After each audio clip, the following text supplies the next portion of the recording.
Bletchley Park has received a huge amount of money from the Heritage Lottery Fund with the view to putting the buildings and the place back as it was in its heyday during the Second World War.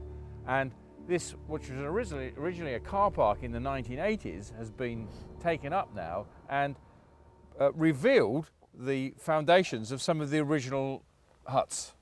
Yeah, so actually the first car park, it's believed, was built in around 1950, in the early 50s, and behind us we have the foundations of a hut called Hut 2. Hut 2 was a building where people could go in the early part of the war and get refreshments, lunch vouchers, so even like a beer, canteen and beer, etc. It was knocked down, it's believed, in the early 50s, and the first part of the car park was built. There was a huge hut over this way where we found the foundations. Now originally that was Hut 3, that was used for military purposes. It's very confusing at Bletchley Park because the huts were continually renamed.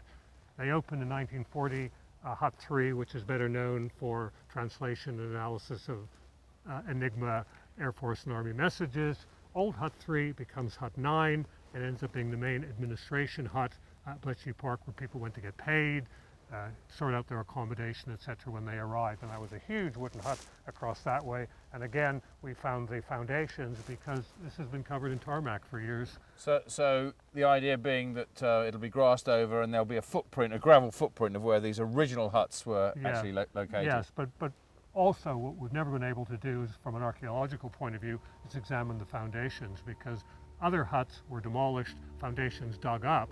These are the only foundations from wooden huts that we've ever been able to examine closely. So before we grass it over, there's going to be an archaeological investigation. Okay, so these are 1939 foundations. Yes.